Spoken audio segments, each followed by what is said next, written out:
Hi everyone, and welcome once again to Southside Dodge Rebels This Week. It was another busy week for the Rebels with 3 games to show you. Let's waste no time in getting to the highlights, starting with last Wednesday night as the Rebels paid a visit to the Kootenay Ice. Kootenay opened the scoring 8.5 minutes into the first period. Sam Reinhart gets a shot away. Bartosak makes the save, but no one clears the rebound, allowing Reinhart to tuck home his 4th of the year, 1-0 ice. 3 minutes later, a turnover in the corner by Matthew Dumba leads to Joanne Tilla finding Elgin Pierce alone in front. He scores, and just like that, Kootenay's up 2-0. Kootenay makes it 3-0 in the second period. Another turnover by the Rebels in their own zone ends up with Jonathan Martin charging the net and chipping it home past Bartosak. Rebels get one back 3 minutes later. Dumba intercepts a pass and is stopped by Nathan Lewin. The rebound comes right to Mason Burr, who scores his first ever WHL goal. Rebels trail 3-1. Rebels make it interesting late in the third. Check out the spin move by Dumba. He buys time to find Dalton Seawalk all alone back door. He makes it 3-2, but that's as close as they would get. The Rebels lose to their division foes yet again. It's the second loss to Kootenay this season. The highlight of this game for the Rebels, definitely the first ever WHL goal for Mason Burr. It was pretty exciting. Just went hard on the forecheck, and Matty Dumba, he stripped the puck from the defenseman, came down, and it's pretty much a tap in from the side of the net. 2 nights later, the Everett Silvertips made a rare visit here to the NMAX Centrium. Here's Cam Moon with the action. Gives the puck to Dolnick into the middle. Dolnick gets crushed and now won't get out. Puck goes to Petrovic. To Kambites. The shot save made by Simpson. Looking for Fowley behind the net. Pass comes right in front and it's put right through the crease. In behind the net. Centered out to Winquist. He'll shoot it. Saved by Pouliot. Right wing to Ness. In over the line to Hamilton. Over to Cowan. Saved by Simpson. And it just rolled wide of the net. He'll roll it in behind the Rebel net. Right in front to Harrison. And a good save made by Pouliot. To Elson. He's in behind the net. He gets pinned up against the boards. Here right in front to Pearson. Rebound. Upstairs. Scores! John Pearson sends it around and won't get out. And Baumel got run over by Burr. And that's going to be a penalty. Cowan to McCoy at the side of the net. Saved by Simpson. Rebound. Score!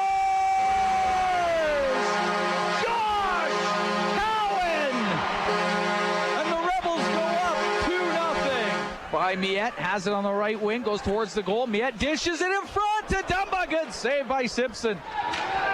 Mitchin had it in the corner. It goes to Chenauth. It's hit by Petrovic. Silvertips 0 for 2 on the power play, and now Chenauth's going to get into it with Petrovic. Petrovic and Chenauth going back and forth. And those two go down to the ice, and in come the linesmen to break it up. Erickson has it left corner, pass out to Baumel, and he scores. Baumel put it off the crossbar, and looked like it hit the back crossbar and in. As the penalty expired, it'll be an even strength goal. And the Everett Silvertips are right back in this game. They trail 2-1, and it has swung things in the favor of the Silvertips. Now here's Winquist all alone, put it off the post. Harrison shoots, good save by Pouliot. Puck will go back to Robinson. His shot tipped on net. Oh, it just went wide after it hit Simpson. To Burkholz, to Winquist on the left side. Shoots, scores. Josh Winquist came off the left wing, goes blocker side on Pouliot to Weller on the blue line. Makes a move. He lost it. Here's a breakaway for Harrison. Ryan Harrison rolled it wide. Now to Harrison. Gets in down the left wing. Shoots it. Saved by Pouliot, and he covers it up. Seawalk comes in. Goes to the backhand. Silvertips. Winquist goes backhand. Pouliot kept it out. Mayer makes his way in. Goes forehand pad. Saved by Simpson. Burkholz through the middle. A couple of moves. Lost the puck. As Dumba picks it up. He'll go wide to the left. He gets to the middle. Fakes. Backhand. And it goes off the end of his stick. Weaves his way in. Harrison. Forehand. Scores. He goes through the 5-hole of Pouliot and keeps this thing alive. John Pearson comes in. Pearson backhand scores! Erickson a little to the right. Erickson pulls it, scores! Silvertips not going away. Elson fakes it, forehand, pad, saved by Simpson. So now Fowley coming in to the right. Pulls it back to the middle, forehand, scores! And the Everett Silvertips will win this in a shootout as Cody Fowley got Pouliot to bite on the first move. This was definitely a game in which the Rebels deserved a better fate, but in the end, despite outshooting Everett 54-28, the Silvertips got the victory. Obviously, first 2 periods we took it to them, outshot them, outplayed them, outchanced them. Couldn't bury enough chances, obviously.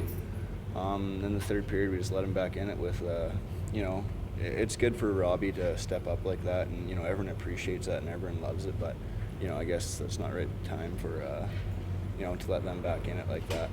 And the Rebels' 3 games in 4 nights wrapped up Saturday night as they went south to take on the Lethbridge Hurricanes. Colton Mayer tees it up for Matthew Dumba, who blasts the one-timer past Liam Liston for his 4th of the year on a power play. 1-0 Rebels. 2-0 Rebels when Turner Elson wins the foot race to chip the puck past a sprawling Liston. The good hustle by Elson leads to his 4th of the season.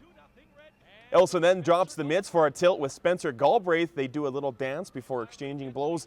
Elson then lands a knockdown punch, but Galbraith gets right back up and hangs on. A few minutes later, Colton Mayer goes toe-to-toe with Landon Oslansky. More of a hugging match than anything with this one. On to the 2nd period, Elson caps off his Gordie Howe hat trick by feeding his own rebound to a wide-open Adam Kalbites. The captain scores his team-leading 6th. It's 3-0. Josh Cowan then catches Adam Henry with his head down coming through the neutral zone. Hurricanes don't like that too much. In the 3rd period, Rebels go ahead 5-0. Carbon copy of the first goal as Mayer tees it up yet again for Matthew Dumba, and the one-timer, his 5th of the season and 2nd power play goal of the game, rounds out the scoring in this one as the Rebels cruise to victory. Patrick Bartosak finally rewarded for his stellar play this season, making 29 saves for his first ever Western Hockey League shutout. We put together a real solid 60 minutes, and the one thing we can say on top of that is every guy contributed. You know, we had a solid effort throughout our lineup. Everyone was going up front, and we were strong on the back end, and obviously Patrick was real good in net for us again. The Rebels currently have 19 points as a team through their first 14 games played, good enough for 4th in the Central Division and 6th overall in the Eastern Conference. John Persson continues to lead the Rebels in points with 13. Adam Kalbites, the team leader in goals, with 6. 2 games for the Rebels this weekend. They return to the NMAX Centrium on Friday night as they take on the Seattle Thunderbirds. Then it's back to Cranbrook on Saturday for another game versus the Kootenay Ice. Coming up after the break, good news for some of your favorite Rebels when it comes to the Subway Super Series, and we catch you up on what happened at the Western Canada U16 Challenge Cup in Moose Jaw. We'll be right back. Southside Dodge Rebels This Week is presented by Southside Dodge Chrysler Jeep in Red Deer, Alberta.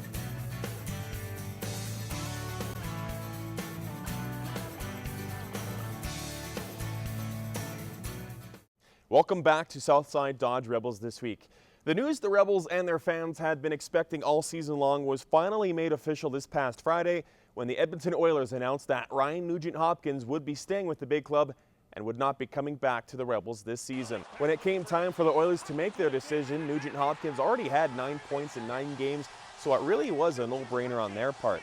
And through 11 games, Ryan was tied with Ryan Smith for the team-leading goals with 5. As much as Rebels fans would have loved to have Nugent-Hopkins back for another year, it's clear he is ready for the NHL. And along with Taylor Hall and Jordan Eberle, he makes up 1/3 of one of the new exciting lines in all of hockey. Pretty awesome. I mean, to hear it from Steve and Tom both tell me, it was pretty exciting for me. I didn't know what to expect coming in, and I'm really happy with the way things have gone. I think our line has really been clicking lately, so I mean that's very exciting. But I mean, like I said, I really didn't know what to expect coming in, but it's definitely worked out really well. I think we could all draw conclusions along the way at various times that he's just doing really good, and you know something else would have to happen to extraordinary to prevent him from being in the lineup. But honestly, these last couple of games were really important. You know, we're playing a Stanley Cup finalist in Vancouver with a big, heavy team. We're playing what could be suggested as the best team in the National Hockey League in Washington at 7-0. You know, we needed to have a look at Ryan through that experience. And so in as much as we could have drawn conclusions earlier, we needed to see this body of work, and we had suggested that throughout the whole process to see if, in fact, what we were seeing was real. From the outset, when we first drafted Ryan, we talked about there's no pressure on him having to play in our lineup. If he was ready, then we'd have to make the decision. But we wanted him, like through training camp, see what he looked like in rookie camp, exhibition games, and then the NHL games. And we just said, let's let him play the 9 games.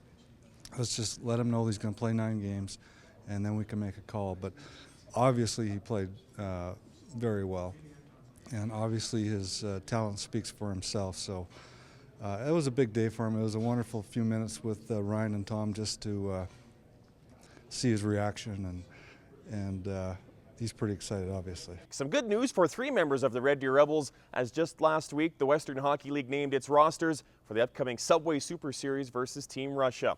Forward Adam Kambites, along with defensemen Alex Petrovic and Matthew Dumba, will all suit up for Team WHL on November 16th when they take the ice in Regina versus the Russians. I've been fortunate over the year to get so privileged with all these events, I guess. But I'm just having as much fun as I can with them, and just going out there and having fun. It's a great opportunity to showcase myself for the World Juniors, and I mean going down there with Maddie and Camby, it's gonna be a lot of fun. And I looked at the roster, and I know pretty much almost the whole team, so it'll be good to play with all those guys, and it'll be a lot of fun. The 2011 Western Canada U16 Challenge Cup recently wrapped up in Moose Jaw. This was the second edition of the event after Black Falls hosted the inaugural tournament in 2009. The Rebels had 4 of their prospects taking part. 2011 first-round Bantam pick Connor Bleakley was part of gold medal winning Team Alberta. He had a goal and 2 assists in Alberta's 10-4 win over BC in the final. Defenseman Hayden Fleury, Vuki Mapofu, and goaltender Grantna Herniak all suited up for Team Saskatchewan. The Rebels have once again teamed up with the Alberta Motor Association for their None for the Road campaign.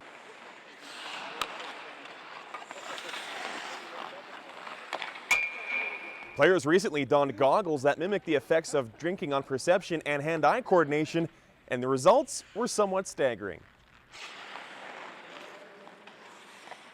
It was weird standing, like you have no balance at all, and you think you're gonna hit the net, but you're not.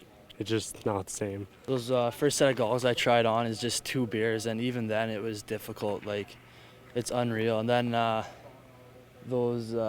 last ones I tried there, it's 2 times the limit, and I couldn't even skate. You go to turn and look, and you'd fall over.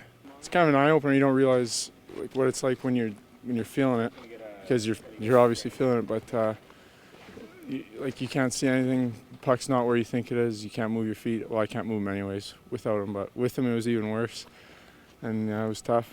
You don't realize how bad it is with the goggles. Without the goggles, like you think you're fine when you're drinking, like you don't feel like you're dizzy or feeling bad. So once you put the goggles on, it's like a whole different you. You can't see the puck. You can't move your feet. Can't think properly. It's like a whole different dimension of you. AMA's partnered with the Red Deer Rebels to really start to show our young folks what that means to have a drink or 2 and actually be sober. So we've brought some Fatal Vision goggles out today with some of our young players here for the Red Deer Rebels and had them shoot a few pucks on net before they put the goggles on, and then get the goggles on, and just to show them what happens when you do have a drink. So it affects your ability to focus, your fine motor skills, and in their case, it affected their ability to shoot the puck on the net, in fact, even skate and even puck handles. So it really underscores what happens when you do have just 1 drink. Couldn't imagine like having your reaction time impaired, like all that stuff, and it's just not right, because we can't work out here with just vision impaired. Like you can't play hockey with that. So how are you gonna drive with all those out of your, like all those reaction things out of your mind? You can find out more about the campaign by heading online to ama.ab.ca. That does it for this week's show. Coming up next week, we'll have all the details regarding a big announcement by Hockey Canada and the Red Deer Rebels. And don't forget to check out our website for more info as well, rebelsthisweek.com. We'll see you next time.